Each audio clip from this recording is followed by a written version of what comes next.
Coucou tout le monde et bienvenue dans ce nouveau vlog qui n'est pas une vidéo récap ou peut-être un peu si, c'est un point info pour le mois de décembre. La dernière fois que j'avais fait ça c'était en 2020 si je me plante pas.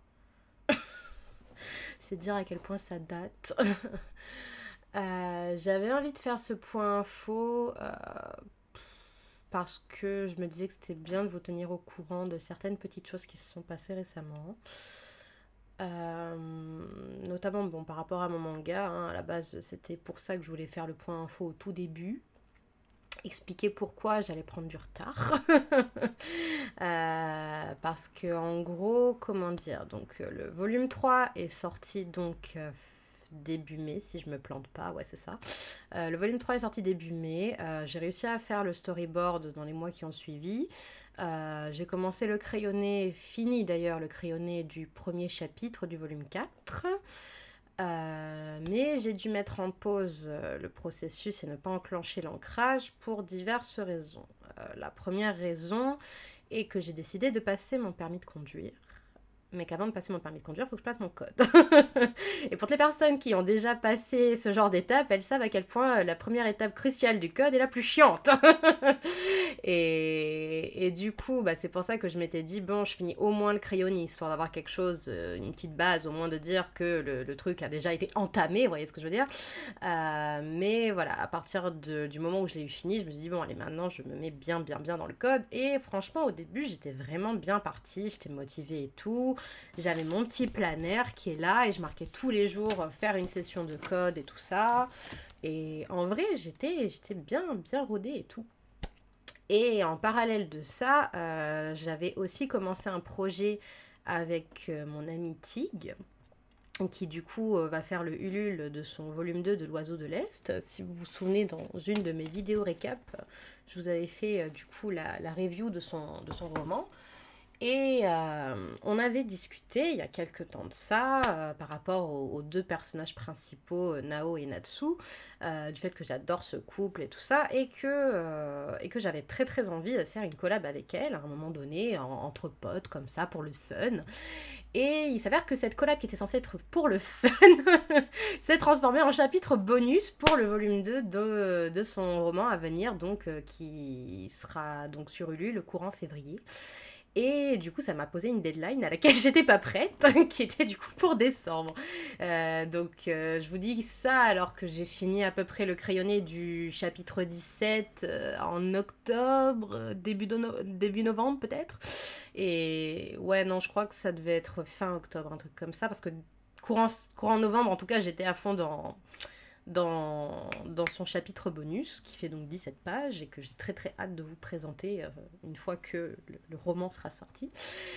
Et donc voilà, donc avec cette nouvelle deadline, plus le code, etc., donc novembre, décembre ont vraiment été placés sous ce projet-là, et sous les révisions. Et du coup, j'avais plus grand temps de faire autre chose. Et de toute façon, voilà, je m'étais dit, il faut au moins que j'ai validé mon code avant de me remettre à mon manga. Et bon, en faisant le chapitre bonus pour Tig et en révisant à côté, je me suis rendu compte que les deux n'étaient pas incompatibles. Vous voyez, il suffit que je fasse au moins une session de code par jour, ce qui n'empêchait pas de faire mes planches à côté. Vous voyez, je suis pas obligée de faire 3 heures de code par jour. Bref, le tout c'est d'être consistant. Et donc voilà, donc en faisant ça, je me suis rendu compte de une que les deux n'étaient pas incompatibles. Je me suis rendu compte aussi que vis-à-vis de mes horaires de travail, parce que oui, figurez-vous, depuis la dernière fois que j'ai fait mon point info, donc je suis actuellement donc salariée à 30 heures. Et c'est la première fois en fait que je faisais ces horaires, parce que j'ai déjà testé plusieurs horaires, j'ai testé 39 heures, j'ai testé 35 heures, j'avais testé 24 heures mais avec une patronne tyrannique, ça avait été absolument affreux. Et là donc j'ai testé 30 heures et je dois dire que bah, c'est plutôt pas si mal en fait. Parce que du coup, du fait d'avoir pu travailler pour le chapitre de TIC, j'ai pu voir à peu près comment je m'organisais, sachant que les horaires ne sont jamais les mêmes. Hein. Je peux travailler le matin, je peux travailler l'après-midi, je travaille le week-end, pas travailler le week-end, c'est toujours aléatoire. Mais je me suis rendu compte que j'arrivais plus ou moins à bien gérer mon temps. Et je me disais, ben ça devrait le faire en fait pour les prochains volumes qui arrivent. Parce que du coup, l'entreprise est cool, les collègues sont sympas. Franchement, c'est la première fois que j'ai des collègues aussi sympas. Enfin, je veux dire, c'est pas comme s'ils étaient pas sympas ou j'ai un des beaux-arts, vous voyez. Mais c'était quand même légèrement différent. Je sais pas si parce que ici, c'est dans un environnement un peu plus féminin, je sais pas.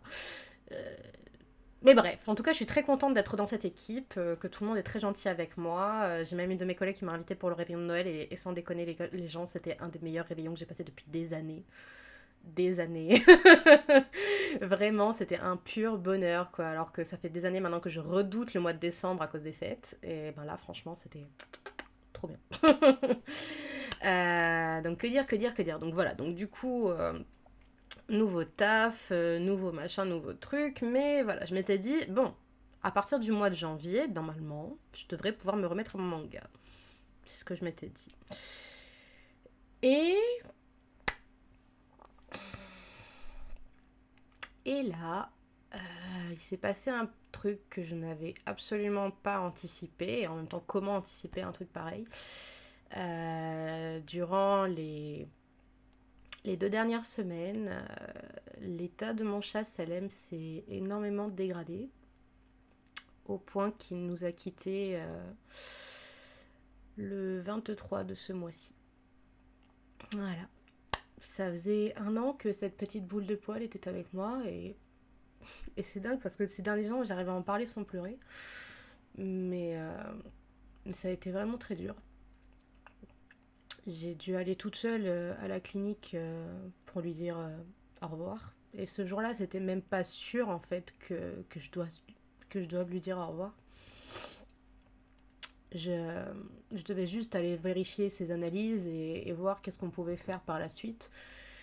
Mais après en avoir longuement discuté avec le médecin, chirurgien, etc., on s'est rendu compte que c'est...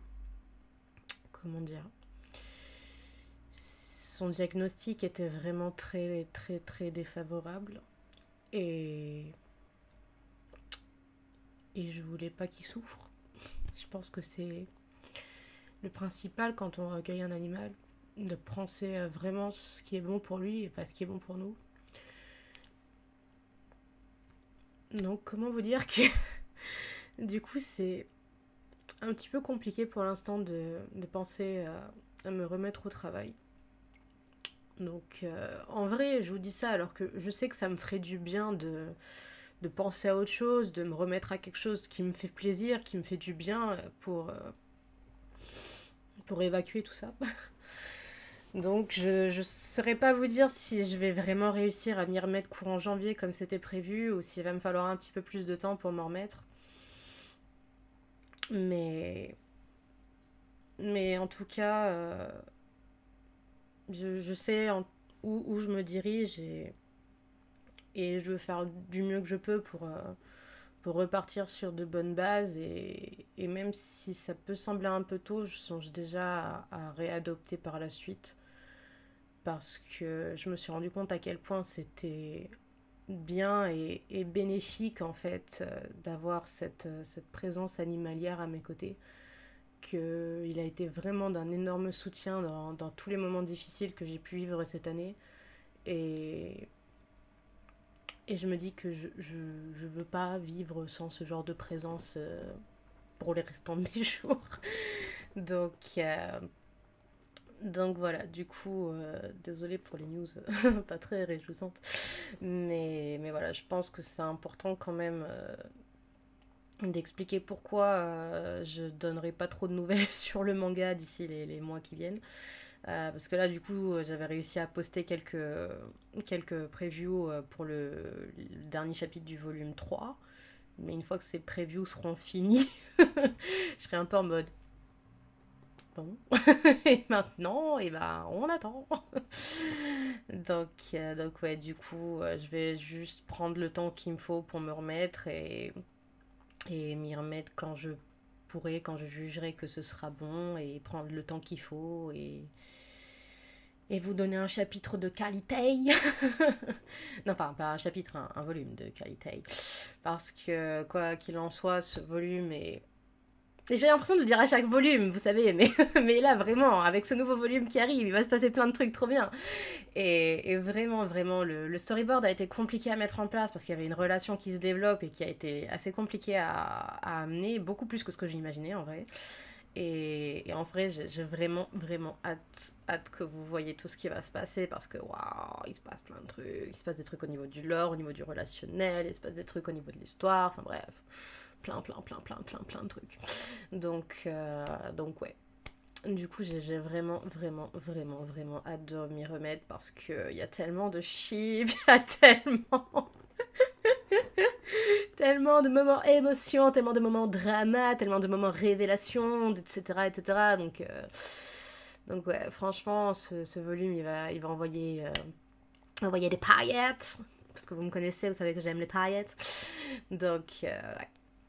Ouais, j'ai quand même hâte de m'y mettre et hâte de pouvoir voir tout ce que ça va donner parce que waouh, il y a plein de trucs. Genre, surtout au niveau de décor, je vais encore devoir mettre la barre plus haut que d'habitude et ça m'énerve, mais en même temps, c'est le cas à chaque volume. Chaque volume amène son lot de nouveaux décors, son lot de nouvelles recherches et je vais me donner à fond pour vous.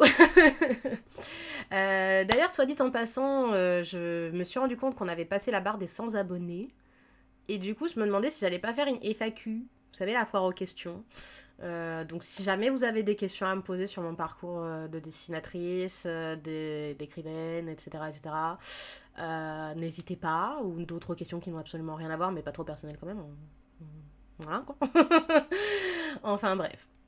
N'hésitez pas, ce sera l'occasion. J'ai jamais fait ça, mais ça peut être marrant. Donc voilà, merci pour les 100 abonnés du coup. Ce sera la vidéo des 100 abonnés si jamais vous avez suffisamment de questions pour que j'en fasse. Et puis voilà. Bon, sur ce, je vous souhaite une agréable journée, de joyeuses fêtes. Et j'espère pour vous que la nouvelle année qui arrive se passera bien. Et que vous vivrez de bons moments. Et que vous ne ferez ou ferez pas de bonnes résolutions, on s'en branle en fait, faites juste ce qui vous plaît, soyez heureux, soyez bien dans vos baskets ou dans vos escarpins, on s'en fout. Je vous fais des gros bisous et je vous dis à tout bientôt. J'arrive pas à cliquer. Ah. Au revoir à tous.